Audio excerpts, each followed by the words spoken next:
Kesediaan Sang Buddha membabarkan dharma yang belum ketemukan atas permohonan Brahma Sanggapati belum menyanggupi dengan mengatakan terbukalah pintu kehidupan abadi bagi mereka yang mau mendengar dan mempunyai keyakinan.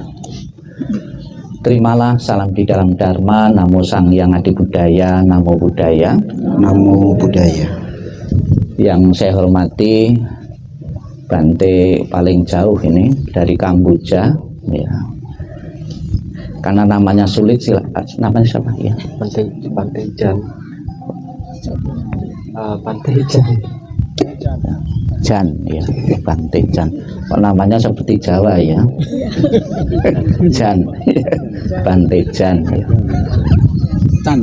Oh, Chan, ya, Chan ya. Dan yang Arya Pikuni, ya, saya juga tidak tahu juga namanya. Ya. Ya. Siriwadano, ya. Nanti biar sangga yang hadir ini sedikit-sedikit ya memberi siraman rohani Bapak Ibu sekalian, ya, karena sudah jauh-jauh. Kalau cuma duduk diem kan nanti gimana ya? Ya. Biar dikit-dikit. Jadi saya ikuti selama 3 tahun berturut-turut di sini. Ya, 3 tahun berturut-turut. Ada hal-hal yang baru yang kita temukan di saat KPI Keluarga Budayana Jawa Timur untuk datang perayaan Waisak di Candi Jabung ini, ya. Hal yang baru, ya. Terima kasih kehadiran dari Romo beserta rombongannya dari Banyuwangi. Tepuk tangan untuk Romo, ya. Ini juga menambah suasana meriah di tempat ini dengan membawa anggota dan menambah Romo untuk hadir di Candi Jabung ini. Kemudian tadi juga Bikuni atau ayah dalam memberikan tuntunan Pancasila, juga hal yang baru yang saya dengar. Nah, cuma Bapak Ibu kok tidak ngikuti cengkoknya tadi.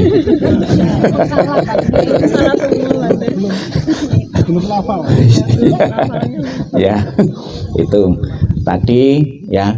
Nanti juga saya tawarkan kepada Bante yang dari Kamboja ini menyampaikan khotbah ceramah pakai bahasa Kamboja. Ya, sekali-sekali biar ada variasi, ya. Nah, kalau saya mestinya pakai bahasa Jawa, ya. Tapi saya orang Jawa ndak bisa, ya. Ya, ya. Ndak runtut, ya. Pertama-tama saya selaku Sekretaris Wilayah Jawa Timur, ya, mengucapkan selamat Waisak kepada segenap para romo dan simpatisan yang hadir di tempat ini menyambut datangnya Trisuci Waisak 2567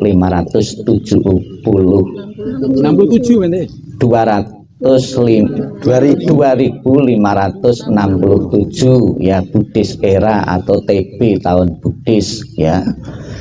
Dan pada kesempatan tahun ini Sangga Agung Indonesia mengambil tema harmonis masyarakat damai negaranya, ya. Untuk menentukan tema seperti ini ternyata perlu biaya besar sekali, ya, jutaan, ya. Karena menentukan tema ini kemarin saya juga sempat terbang dari Surabaya ke Medan sana mengumpulkan beberapa pengurus hanya untuk menentukan tema ini, jadi biayanya besar sekali, ya. Ya, ongkosnya pesawat dari daerah masing-masing itu hanya untuk menentukan tema ini, ya. Tema ini tentunya diambil melihat beberapa perkembangan. Sekarang perkembangan itu sangat mudah diakses lewat internet. Jadi tidak, ya, lepas dari buka-buka internet. Tema yang relevan untuk tahun ini adalah mengharmonis masyarakat damai negaranya. Ini juga dipertimbangkan menghadapi tahun politik juga, ya, tema ini, ya. Tadi kita bersama-sama di saat bermeditasi di puncak, ya, perayaan Trisuci Waisak, Bapak Ibu diingatkan di bulan Mei, ya, Namun untuk tahun ini bulan Juni Waisak, ada 3 peristiwa penting dalam satu versi. Ya, saya katakan satu versi. Ada peristiwa penting yang pernah terjadi di masa kehidupan Sang Buddha. Sebab ada versi-versi yang lain. Satu versi ini, 3 peristiwa penting ini diperingati secara bersamaan. Peristiwa kelahiran, peristiwa penerangan, dan peristiwa wafatnya. Ini adalah salah satu bentuk kebersamaan dari segenap umat Buddha seluruh dunia, daripada masing-masing ya merayakan di tanggal yang berbeda, di bulan yang berbeda. Demi kebersamaan, ternyata momen peristiwa 3 penting ini kesepakatan bisa diperingati secara bersama-sama, sekalipun juga kita tetap menghormati bagi mereka-mereka yang mempunyai keyakinan di tanggal yang berbeda, di bulan yang berbeda. Contohnya peristiwa kelahiran itu diperingati pada tanggal 8 bulan 4 penanggalan Cina. Tanggal penerangan beda lagi, tanggal wafatnya juga beda lagi. Harinya juga ada yang beda-beda lagi. 3 peristiwa itu hari Selasa, Rabu, dan Jumat ya. Namun kita menjunjung tinggi kebersamaan ya, ternyata tidak menimbulkan masalah justru di kalangan umat Buddha. Nah, khusus di Indonesia juga ada detik-detik Waisak. Ini kan satu kebersamaan yang luar biasa ya, bisa merayakan bersama-sama. Dan detik-detik Waisak itu juga untuk melihat ya jumlah umat di wihara itu seberapa banyak ya. Ya, karena detik-detiknya sama, di wihara-wihara kan sama. Umat real di situ tuh berapa sih? Ya, sebab kalau tidak ada detik-detik pas perayaan-perayaan pasti ramai semua di saat perayaan itu. Di saat kebaktian biasa ya biasa-biasa yang datang. Sebab ada juga umat Buddha itu yang muter seperti kitiran. Ya, muter cari ke wihara ke sana kemari yang ada perayaan-perayaan. Tapi dengan ada detik-detik itu, tidak bisa satu orang pergi 2 tempat, tidak bisa. Ya, ya, itu. Jadi detik-detik Waisak nanti kita akan menyambut ya pas nanti di tanggal 4 Juni jamnya jam 10.41 menit 19 detik. Ya, silahkan Bapak Ibu berbondong-bondong untuk datang di wihara. Dan kebetulan saat ini juga pas waktunya siang hari. Cuma bagi anak-anak sekolah memang ya merugikan juga pas perayaan hari Minggu ya.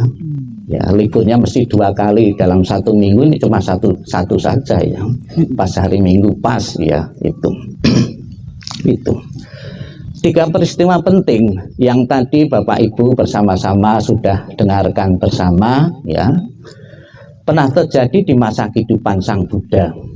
Dari 3 peristiwa penting itu ada peristiwa yang sangat penting atau paling penting, yaitu peristiwa kedua ya, di saat pertapa Siddhartha mencapai penerangan sempurna. Kalau peristiwa pertama semua orang lahir itu mengalami. Peristiwa kedua juga tidak akan lepas juga Bapak Ibu. Tapi peristiwa yang kedua ini, mencapai penerangan, mencapai kebudayaan, menjadi orang yang sadar, tidak setiap orang ya itu langsung bisa memahami. Hanya orang-orang yang tekun saja, yang mempraktikkan dharma, mempraktikkan jalan tengah saja, yang bisa merealisasi atau mencapai nibbana atau mencapai penerangan ya. Bapak Ibu sekalian yang saya hormati, tadi sengaja di saat meditasi waktunya saya perbanyak ya, dengan pertimbangan dalam bahasa Jawanya itu dikurupkan dengan jalannya. Jalannya tadi kan 3 jam, masa meditasi cuma 10 menit ya. Ya. Bahkan kapan hari Pak Tosin pun ya mengundang bikuni untuk memimpin meditasi di sini. Ya silakan nanti habis acara bisa juga bikuni juga mengajak atau yang berkenan melanjutkan meditasi sampai mencapai pencerahan.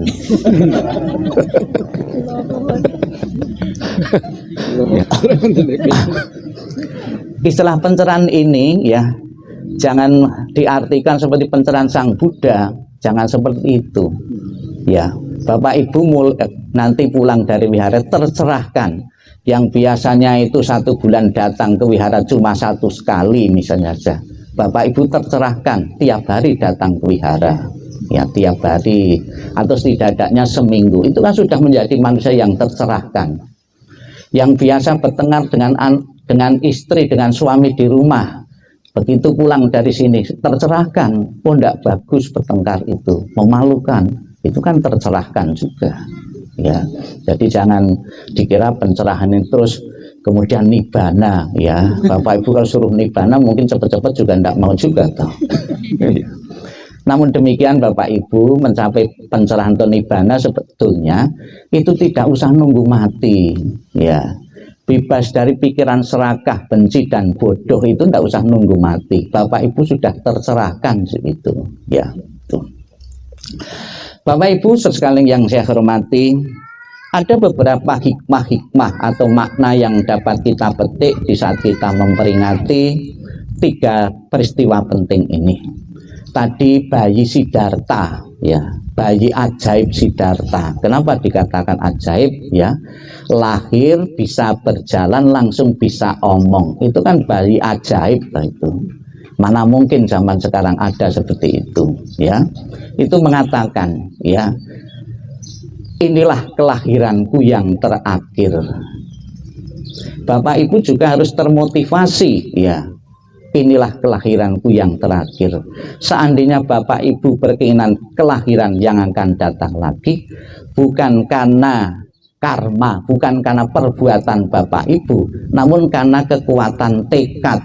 Seperti bodhisatwa karena melihat penderitaan makhluk hidup ya, masih mau membimbing, tidak tega terhadap penderitaan makhluk hidup, masih bertekad untuk terlahir kembali menjadi seorang bodhisatwa.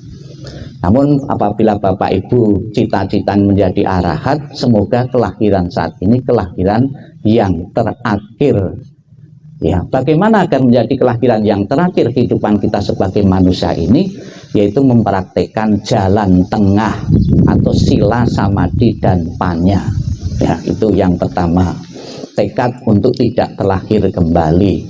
Sekalipun ada Bapak Ibu saudara sekalian merasakan dalam kehidupan sebagai manusia ini merasa nyaman, tenang, damai dan bahagia, namun selama kita masih dalam 31 alam kehidupan akan menjadi sasaran penderitaan-penderitaan atau lingkaran samsara.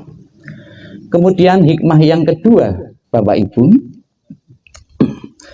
sebelum Sang Buddha mencapai penerangan sempurna, ya, di saat beliau menjadi seorang pertapa mempunyai tekad, saya tidak akan bangun dari tempat ini sebelum mencapai pencerahan. Namun Bapak Ibu sekalian yang hadir di sini pada siang hari ini, di saat panas-panas ini, saya tidak menganjurkan Bapak Ibu untuk tidak bangun dari sini. Ya. Ya. Panas sebenarnya. Tapi Bapak Ibu apabila mau memaksa ya silahkan ya. Saya mau pulang duluan nanti.